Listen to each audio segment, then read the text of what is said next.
First, it's action, and for a start, we join the 51,000 crowd at Highbury in the warm sunshine for the start of another season. Highbury looking quite magnificent, and the Arsenal team now looking more like its old self, with the return of Rice, Armstrong and George after injury or suspension. As for Manchester United, a young, rather raw-looking side, with number 4 Jerry Daly making his first appearance in the league side, and at number 8 Trevor Anderson, who was such a star for Northern Ireland in the home internationals. It really is a day for youngsters. Simpson with the free kick. Charlie George coming for this one, dummying there, and Kennedy now! Yes! Ray Kennedy, 1-0 to Arsenal with less than 2 minutes gone. And really, it all began with the foul by Holton on Radford, giving that free kick, Simpson floating it in, a nice dummy by Charlie George, and Kennedy taking the rebound to hammer it past Alex Stepney. Simpson again, the man who took the free kick the last time, taking this one as well. Deep towards Ray Kennedy. Ball is there as well. Touch back for Armstrong. Hit on the volley. Radford trying to get his head to it, but it was a little too low. Charlie George now to Radford. Can tee one up? And it won't quite go. Booted away there by Steve James, when that looked like number 2. But Radford looks in exhilarating form at the moment.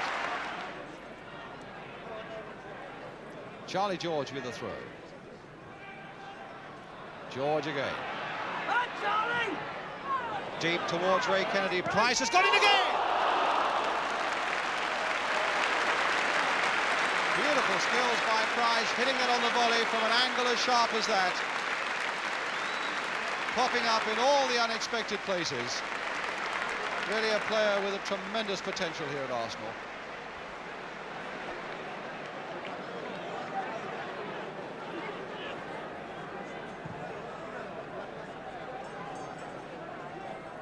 Rice with a header.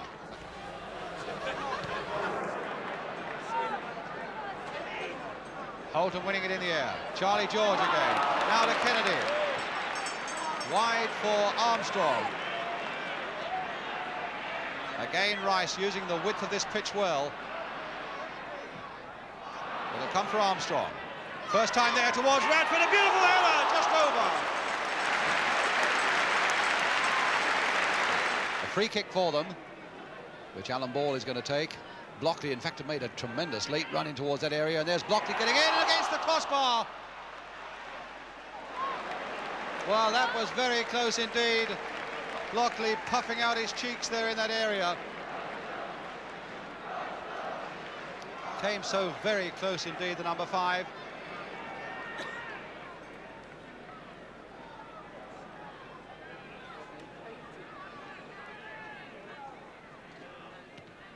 Crossed again there towards Radford, yes!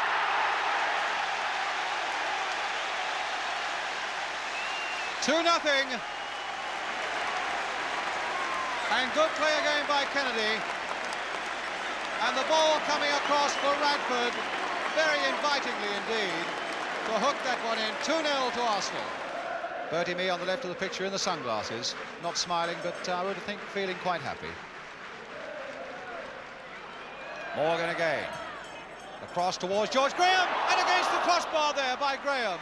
The nearest by a long way that Manchester United have come to a goal. Here's Morgan again, across the face of the goal this time, and a goal kick. Well, a goal then would have put Manchester United right back in it. George Graham, the former Arsenal player, hitting that crossbar.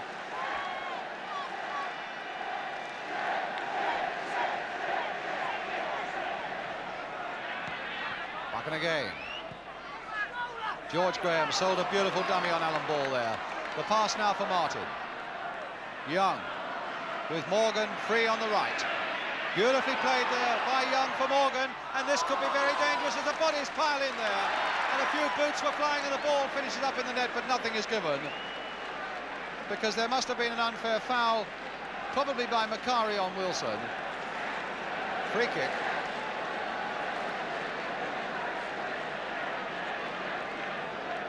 In fact, it was thrown in the net.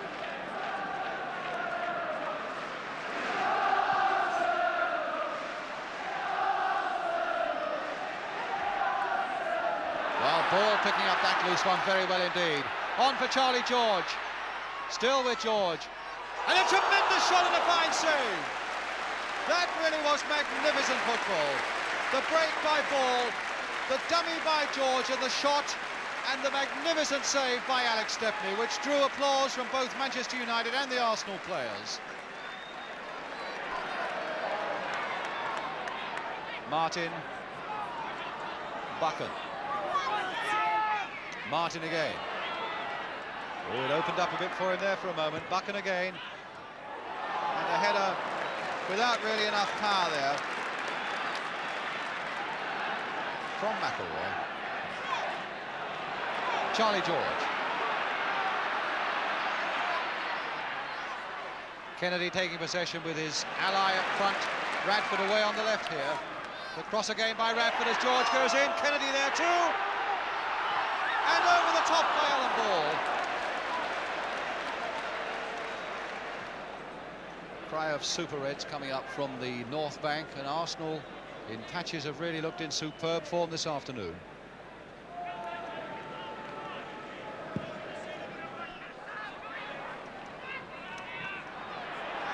Lockley and Simpson misunderstanding each other. Macari with a shot, yes! It's disallowed. It's disallowed. Well, he's disallowed that one. But even so, Alan Ball is furious with the muddle in that Arsenal defence.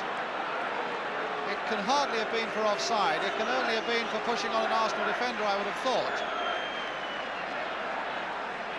But whatever it was,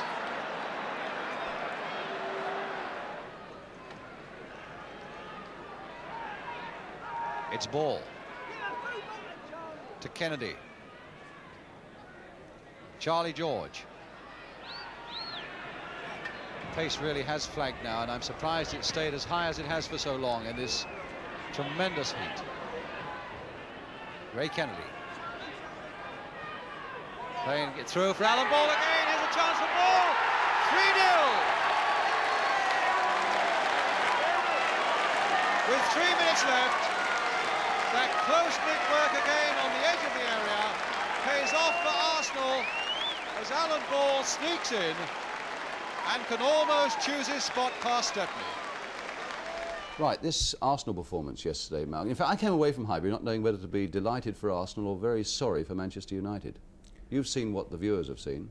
I felt that Arsenal played with a lot of confidence, played as a team, very sure of each other and knew what each other were doing. And I felt that Manchester United had a goal against them in the first minute, and from then on they played with no confidence whatsoever. Yeah. And I felt a lot of their defensive play was definitely at fault. Well, we can illustrate that beautifully, I think, with a very deep piece of analysis as the last Arsenal goal was built up right from inside their own half. Malcolm. There's Alan Ball carrying the ball right up to the halfway line. There's Charlie George going away from him. Now watch this when Charlie George receives the ball. He sees it turns, plenty of time, nobody bothering him, and that is bad defensive play. He hits a long ball out, which is a good ball, stretches the United defence very, very wide. Now there's a situation now which, there's James there. He should have gone very, very tight to Kennedy then and made him do exactly what James wanted him to do. Instead of that, he allows Kennedy to play the ball between him and Holton, and Alan Ball to pick his run exactly when he wants to. Alan Ball takes it left-hand side of the goalkeeper and just side puts it in the net. Defenders have got to dominate forwards in those sort of areas. That's what you're saying, isn't it? The defenders must make forwards do what they want them to do. They don't allow them to do what the forward wants to do. You know, they must make the forward go in the position that they want him to go into. But in fact, one player that didn't really figure in that move but had a tremendous game yesterday was John Radford. Yeah, John Radford looks extremely fit and very, very sharp. And there's a situation here where he comes on fast onto a header. It's a long ball from Kennedy. And you'll see the ball rebound in a minute, come back to George Armstrong, who gets in a very, very good cross. There he is there, Armstrong, good cross, floating ball, and there's Radford, a good, powerful header. A lot of power just over the bar. Getting in ahead of that defender too. Yeah, he beat the defender at the ball, which is it was in the forward's favour, but he more or less knew where the ball was coming. And this is Radford's goal. Yeah, his Kennedy cross is a good cross. That Radford comes in and hits it on the volley with his right foot, and it goes to the left-hand side of Stepney. We'll see now, Malcolm, John Radford putting his finger up to Bob McNabb, 1. And in fact, I can tell you a little story about that, because in a five-a-side practice on Friday night, I gather Radford was terrible. And Bob McNabb was having a go at him, and Radford said, I'll get 2 goals tomorrow. Yes. And he said, yeah. that's one of them. Very nice. But he looks very good indeed, Radford. Yeah.